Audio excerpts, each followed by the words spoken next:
Olá pessoal, tudo bem? Sejam muito bem-vindos ao canal. Eu comecei essa série, só para lembrar, eu comecei por conta da minha filha, que ela falou, pai, quando é que você vai voltar a trabalhar? Porque de vez em quando aparece um vídeo para mim de quando eu fazia vídeo estudando e os vídeos eu não faço mais, enfim. E aí minha filha perguntou quando é que, olhando para aquele como se fosse o meu trabalho. E eu queria deixar alguma coisa para eles, queria que eles passassem mais tempo comigo também em relação à Torá. E eles gostam de me ver assistindo, de me assistir estudando. Então acho que vale a pena continuar com o projeto. Então, enfim, vamos lá. Segunda aula sobre Pirkei Avot, a gente está no capítulo 1, na Mishnah. Se eu não me engano, não está no 13 não. 13 é, é onde eu parei com eles. Vou voltar aqui. 2. Então tá escrito assim.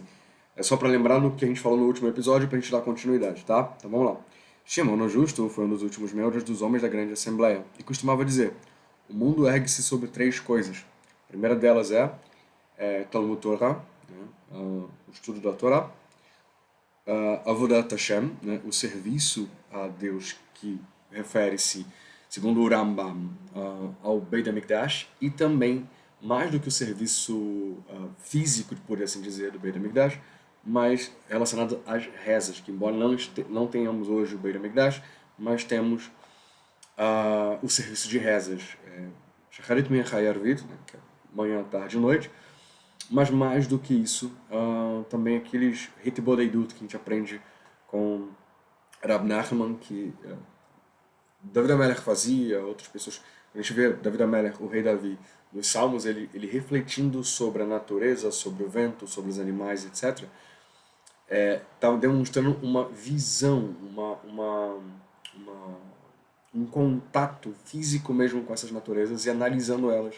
E agradecendo a Deus, agradecendo a Hashem sobre aquilo ali. Então, essa reza espontânea, que chamamos no judaísmo hoje de Rit Bodeidut, é uma das coisas mais importantes também para a nossa vivência, né, em relação ao serviço divino.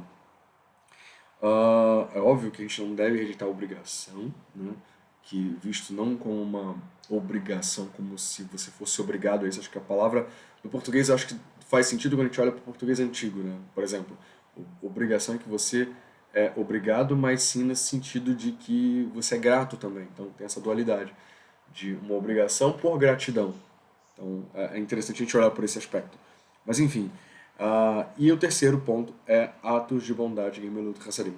Talvez esse vídeo seja muito comprido, eu vou tentar enxugar o máximo possível para a gente poder ir para as demais, tá? Porque esse realmente é uma Mishnah bem densa, tá? Então vamos lá. Ah, são três coisas que o mundo se baseia. E a gente tem o Talmud Torah. Talmud Torah, ele... Por que Talmud Torah ele é mais importante... vamos dizer, ele é mais importante? Vou dizer por que ele é mais importante do que outros mitzvot. Primeiro que nossos Ramim eles dizem que cada letra, cada palavra de Torá equivale a todas as outras mitzvot. Não quer dizer que você tem que parar de fazer mitzvot para estudar Torá, porque a nossa relação com as pessoas e com o mundo não é, no judaísmo, não é visto como se você fosse se isolar como um monge sem ter contato com as outras pessoas. O contato com as outras pessoas, ajudar as outras pessoas, colocar em prática é muito importante. Mas o que significa que o Talmud Torá é uma letra de Torá mais importante do que todas as outras mitzvot? É porque as outras mitzvot sem Torá, você não tem a ligação com a essência divina.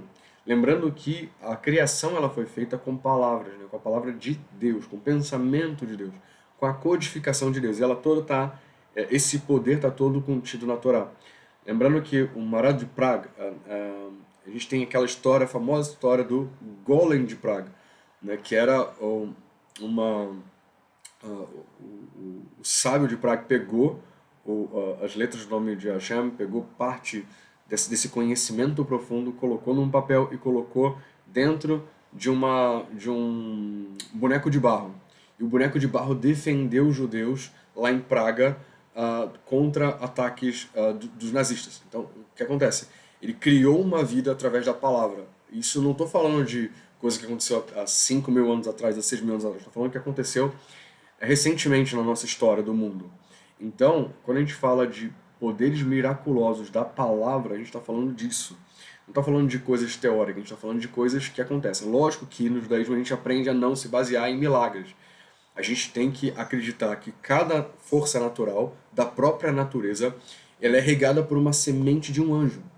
A Hashem alimenta dá o poder a um anjo, que esse anjo ele é relacionado a cada função da natureza, a gravidade, nascer de uma planta, a respiração. Então, cada parte da natureza tem um anjo por trás alimentando. Então, a própria natureza, se a gente acreditar em Hashem, a própria natureza, a própria fonte natural, por exemplo, a fonte do trabalho, de você tomar um remédio, de você confiar no médico, isso já é parte do milagre de Hashem, porque tem anjos ali por trás, movimentando cada coisa. Então, a nossa obrigação é fazer o trabalho como tem que ser feito, não esperar milagres. Quem se apoia em milagres se apoia em eximir-se da natureza e desonra Hashem, porque Hashem que está regendo a própria natureza. Então você está querendo que Hashem quebre a qualquer momento uma regra que ele criou para poder te satisfazer. Então a gente não se apoia assim. Então, voltando ao Talmud Torá, a base do mundo, por quê? Quando a gente se conecta à Torá, que é esse código divino, a Torá não é o Humash, não é o Pentateuco. A Torá, ela é um código que existe primordialmente de forma compilada, que desceu dos níveis divinos. A gente tem, só para você ter uma noção, o que é mais espiritual, o que é mais considerado um dos sentidos mais espirituais? O cheiro. Primeiro porque, segundo o Rabino Avraham Stelman, se eu não me engano, tem um podcast, se eu falei o nome errado, eu vou colocar aqui na descrição, vou procurar colocar na descrição, porque tem um podcast que ele tem falando sobre vários estudos, inclusive um estudo sobre o livro de Josué, e Yoshua, que está incrível, está maravilhoso. Não se acha algo semelhante em português no Brasil. Ele está fazendo um estudo sobre o Tanar, sobre os profetas, então enfim, muito legal. Mas na semana passada, num podcast dele, ele estava falando sobre que um dos sentidos mais importantes, mais espirituais é o olfato. Primeiro porque ele nos remete à nossa memória, e segundo porque é entendido que quanto menos material no judaísmo, mais elevado é. Quanto mais material, menos espiritual é. Então, quando a gente fala de níveis superiores, a gente tem o olfato, por exemplo. Aí você tem, por exemplo, uma coisa que é um pouco intermediário, que é o fogo, por exemplo. E a rocha. A rocha é muito bruta. O fogo já é um elemento mais acima, porque ele é menos material. Você tem o vento, que é ainda menos material. Por isso o ruach, né? E o ruach, o fôlego, o sopro, ele é superior à fala, por exemplo. Então a gente tem níveis aí de coisas espirituais. Mas, só para vocês entenderem, a Torá, talvez a gente fale um pouco disso no Sefer Yetzirah, que a gente também vai ter uma série, um playlist só sobre isso. Mas só para vocês entenderem, é que a Torá, ela saiu de níveis intangíveis, tá? E ela foi chegando à parte material, e aí tem um nível acima da Torá escrita, que é a Torá oral, que ela não está tão compilada de forma material do que a Torá material. A Torá material, ela fala sobre dívidas, sobre roubo, sobre furto, sobre dinheiro, sobre lucro, sobre tratar a esposa, tratar marido, como tratar filhos, etc. Ela trata de coisas materiais, mas ela tem um nível ali escondido.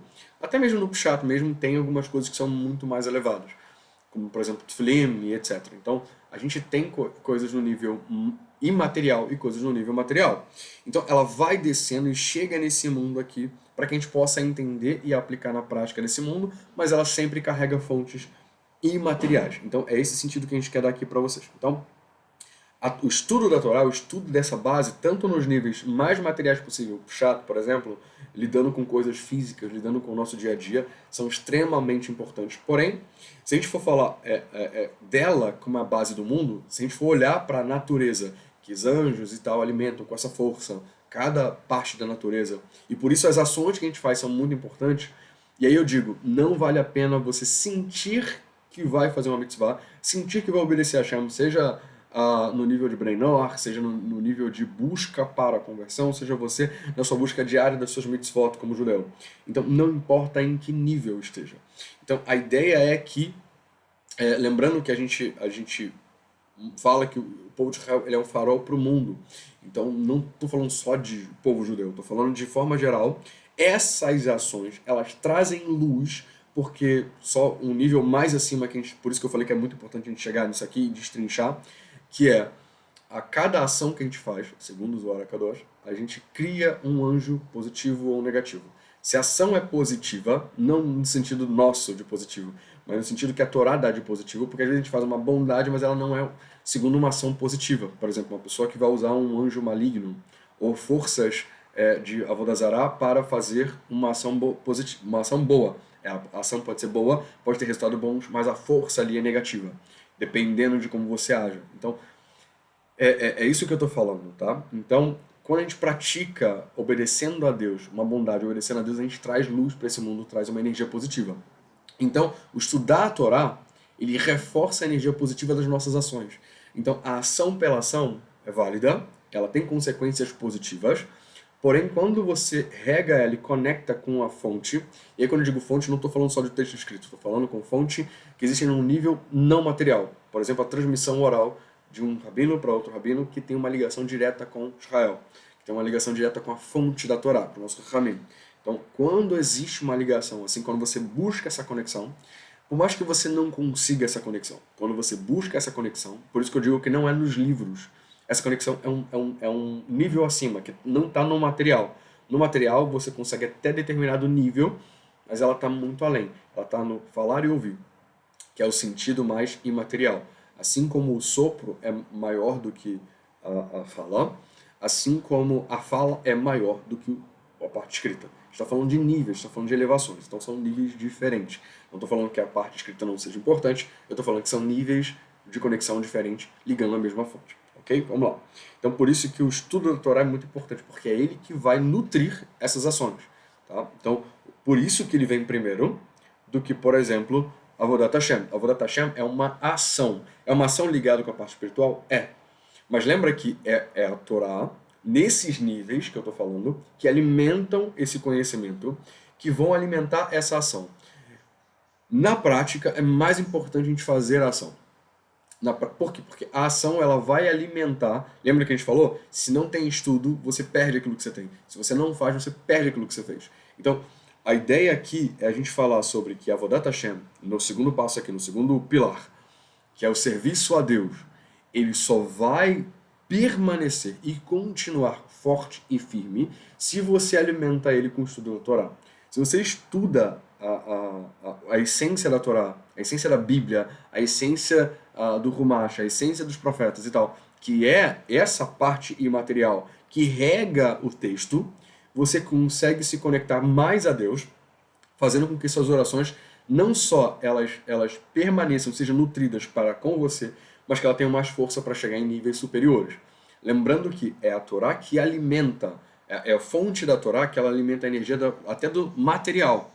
E aí quando a gente fala lá no Shema Israel, na parte do Deuteronômio 28, se eu não me engano, se eu não me falha a memória, mas quando fala que as bênçãos seguirão, mas está dizendo que o próprio cumprimento da mitzvah não tem uma bênção para esse mundo, mas sim no mundo vindouro. Então, que bênção é aquela ali que vão seguir? Que, por exemplo, a chuva vai cair, você vai ser próspero e tal, tal, tal. É porque, segundo o nosso Rahamim, se eu não me engano, o Havetz Haim falava que Deus, ele dá condições, não é que ele tá te pagando mérito pelo estudo da Torá, mas ele está te dando condições para que você possa compreender em plenitude a Torá que você já se comprometeu a fazer. Então, por causa disso, as bênçãos vêm. Mas essa brachá, essa bênção, esse zerut, esse mérito, esse pagamento do zerut, do mérito, ele só vai acontecer no Olam Abá. Aqui não é pagamento. Aqui é simplesmente te dando condições para que você cumpra bem aquilo que você se estabeleceu a fazer, que é seguir a Deus, que é fazer atos de bondade, que está no próximo item. Vamos lá, beleza, então vamos lá. A Torá e o serviço e o estudo da Torá, ela alimenta e fortalece a Avodat Hashem, são as orações, que é quando a gente reza a Deus. Lembrando que é muito importante, uma nova série que eu vou continuar, já tem vídeo aqui no canal sobre Lashon Hara, que é o poder da língua. Você imagina que a nossa língua, a nossa fala, é uma das coisas mais importantes para a nossa conexão com o reino espiritual, com o mundo superior, com mundos superiores, e que essa é a nossa maior conexão com esse mundo e com Deus. Só que você imagina que um bisturi, que um médico pode curar alguém, pode fazer uma grande coisa, imagina que ele está contaminado. A Torá, ela tem várias restrições, ela não tem diretamente, claramente, muitas restrições sobre a fala. Por isso que alguns judeus falam palavrão, por exemplo. Mas e não existe uma clareza contra isso na Torá. Mas imagina que você tem um instrumento que está contaminado. como é que esse instrumento que está contaminado, por isso que eu faço uma reflexão especialmente para quem é judeu, especialmente para quem vive Torá, se você tem um instrumento de cura, por exemplo, do médico, se você tem um talher, por exemplo, o talher cai numa coisa dentro da privada, por exemplo, então você vai jogar uma água sem sabão só para você continuar comendo esse talher. Então, assim, é um pouco ilógico você continuar falando coisas negativas com o instrumento que você usa para falar com Deus. Então, dentro dessa lógica da Torá, o serviço da Torá, o estudo da Torá te ajuda a refinar essa parte do seu contato com Deus. Porque o maior instrumento, Deus usou as palavras para criar o mundo. Né? A gente vê a gente vê na Parashá da semana retrasada, se não me engano, a diferença entre Ismael, né, o maior mérito de Ismael, né, que foi tentando encontrar ali um mérito para poder ser salvo Ismael e para poder era justamente essa coisa de chamar Hashem. Então, quanto poderoso essa ferramenta de reza. Está escrito que o David Amelech falou, com o coração quebrantado e contrito, Deus não rejeita. Então, o quanto que essa ferramenta é extremamente importante. Está escrito que uma das coisas mais importantes para o povo judeu é o poder da sua fala. Por isso que a reza, que Avimelech queria, por exemplo, fazer com que o povo não tivesse méritos para rezar para Hashem, porque sabia que fazendo isso a gente perderia muita força, né, para conquistar. O Moshe Rabbeinu, ele conquistou muitas terras que ele foi, o Yoshua e etc., justamente por conta da reza, por conta de falar com Deus. Abraham Avinu e etc. Eu não preciso ficar dando muitos exemplos para isso, mas segundo nosso Chachamim, o serviço a Deus é extremamente importante. O serviço a Deus está muito baseado em rezar, em orar, em falar com Deus. Não só Shacharit Mincha e Arvid, não só o Shema Israel, não só Amidah. Eu estou falando de conversar com Deus. E não só isso, ter o seu mérito para isso. Não ficar baseado em mérito de outros. Qual é o seu mérito? Ou você quer ser o filhinho de papai, filhinho de mamãe, que depende do mérito de terceiros. Quanto que você merece? É lógico que Hashem julga todos nós com graça, com amor. Mas o quanto que você faz por merecer? Você quer ser o filhinho da mamãe, filhinho do papai? Ou você quer ser alguém que faça algo por merecer? Então, melhorar-se a si é justamente esse ponto. E por isso que a Torá faz isso. A Torá ela nos ameniza o nosso coração e fala, não, você consegue ser merecedor. Não estou falando para ser perfeito, tá, gente? Eu estou falando dentro de um limite de um ser humano, você conseguir se melhorar, e para isso que a gente está nesse mundo. Deus não é um Deus castigador que bota a gente nesse mundo para sofrer, bota aqui nesse mundo para evoluir. E se você não faz nada para evoluir, você não está cumprindo a tua missão nesse mundo. Eu estou falando de evolução. Se você veio nesse mundo só para curtir, você não está cumprindo a sua maior missão nesse mundo. A nossa missão nesse mundo é evoluir. Estar num ponto X e melhorar. Não estou falando para você ser perfeito. Estou falando para você e quanto mais negativo, quanto mais do zero absoluto ou do negativo que a pessoa esteja, maior é o mérito dessa pessoa, porque ela conseguiu evoluir. Então, o processo não é você ser melhor do que o outro. É o quanto do ponto que você estava anterior ao ponto de teshuvah, que é uma das coisas muito importantes da nossa vida, que é arrependimento, que é voltar para quem você deveria ser e se aproximar um pouco mais de Hashem. Lembrando que nunca é ser perfeito, é o esforço que você faz para se melhorar. Então, a gente já falou sobre Torá, Avodat Hashem. Vamos chegar na última parte, que é Gimilut Chassadim.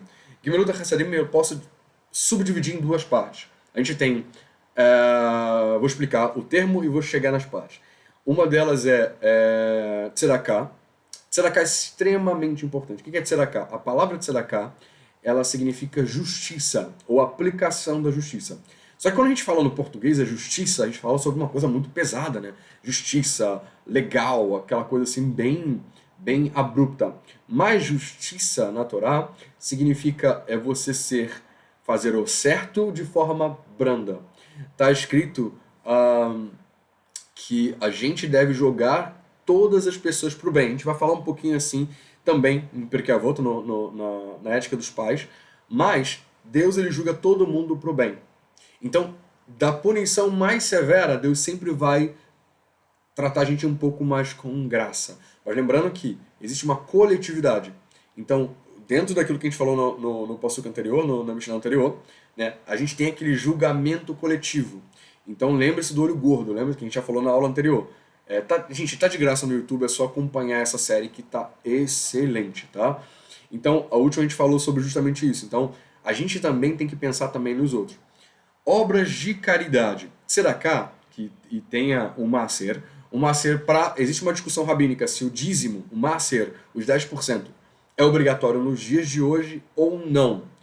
Por mais que algumas pessoas dizem que não é obrigatório, e alguns rabinos que sim acreditam ser obrigatório por dias atuais, por causa da conversão de moeda, conversão de trabalho, porque existia isso no Beit HaMikdash, por mais que não tenha o Beit HaMikdash. E, de novo, existe a discussão, mas eu acredito que a gente não é isento da nossa participação do mundo, do Tikkun Olam. O que é o Tikkun Olam?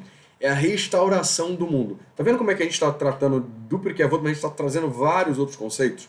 Então, o Tikkun Olam é a restauração do mundo.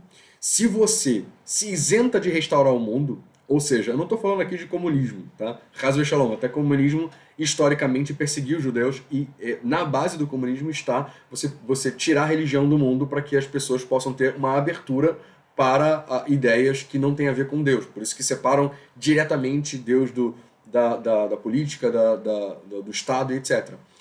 Porque fica mais fácil você colocar qualquer ideia no meio. Tá? Mas a ideia aqui é a gente participar ativamente. Hoje muitos empresários tratam desse conceito dizendo sobre o capitalismo consciente. O capitalismo consciente que é a ação justificada do dinheiro particular para poder ajudar outras pessoas, tá? Então, o que é a tzedakah em forma de maaser? Você separa 10% daquilo que você tem para ajudar pessoas, para você pegar 10% do que você tem para ajudar pobres especialmente.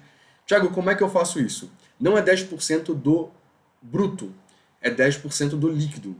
10% do seu lucro pessoal ou corporativo que você separa para ajudar pobres.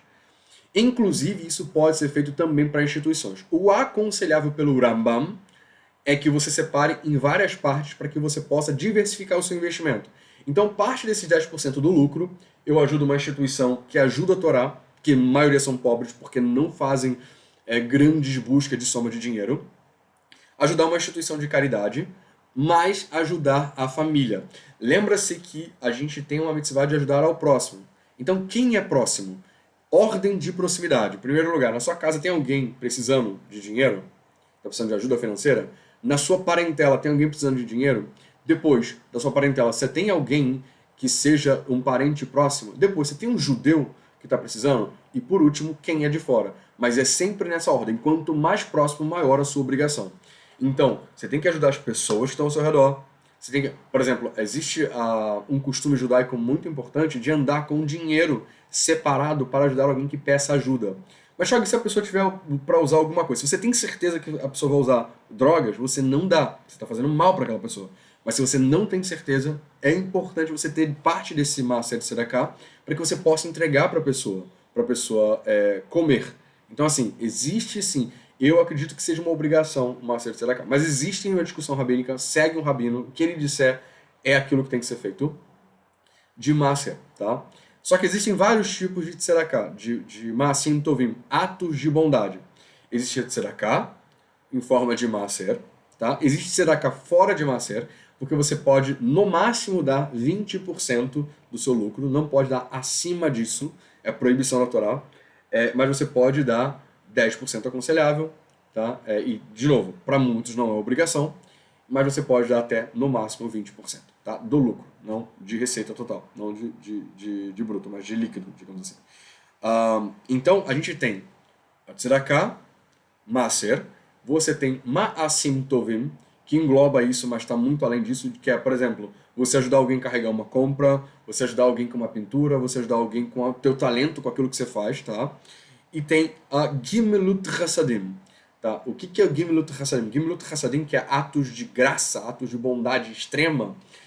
Por exemplo, você rezar por alguém, você dizer uma palavra amiga, você dar um sorriso, você dizer um bom dia para o seu porteiro, você ver as pessoas que estão ao seu redor, ver se elas estão precisando de uma palavra amiga. Então, assim, tudo isso está relacionado com esse terceiro pilar, que são os atos de bondade. Então, a gente tem aqui, em primeiro lugar, estudo da Torá, que o mundo se baseia nessas três coisas, são muito importantes. Estudo da Torá que alimenta tudo o resto, todo o resto que retroalimenta tudo.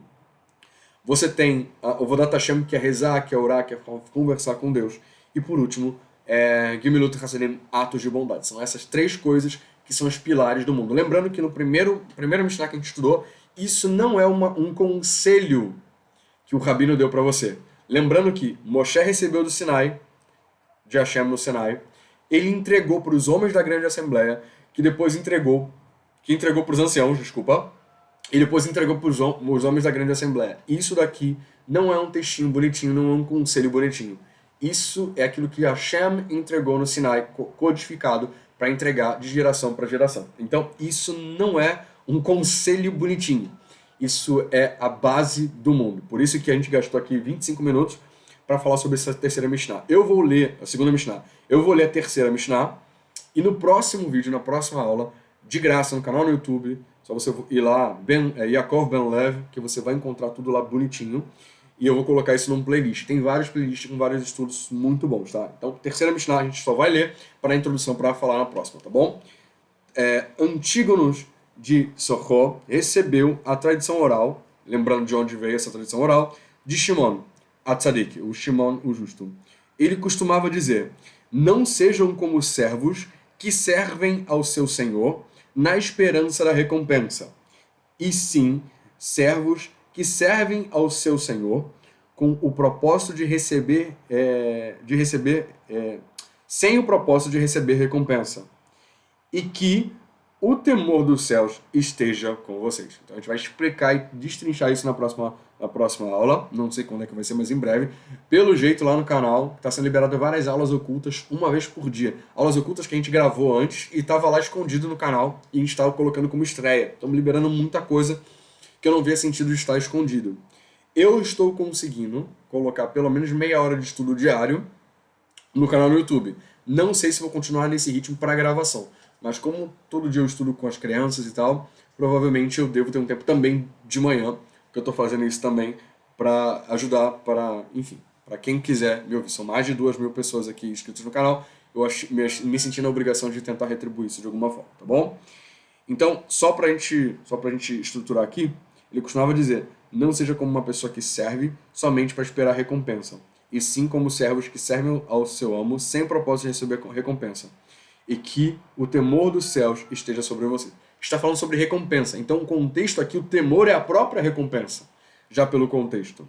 A gente vai falar um pouquinho mais sobre isso, mas existe um playlist inteiro aqui para vocês, tá bom? Acompanha, curte esse vídeo, façam perguntas, porque essas perguntas vão guiar as próximas gravações. Eu respondo no texto, mas eu vou tentar criar novos vídeos com respostas para quem faz perguntas aqui, que são muito importantes. Então, inclusive, eu posso acrescentar, já que aqui o tema está bem aberto, eu posso acrescentar outros conhecimentos, posso me preparar com antecedência, pegar outros livros para poder acrescentar. Aqui em casa tem muito livro, então eu posso pesquisar e acrescentar alguma informação dentro do estudo que a gente está fazendo, tá bom? Gente, obrigado por estar aqui me ouvindo e até a próxima. Um abraço, tchau, tchau.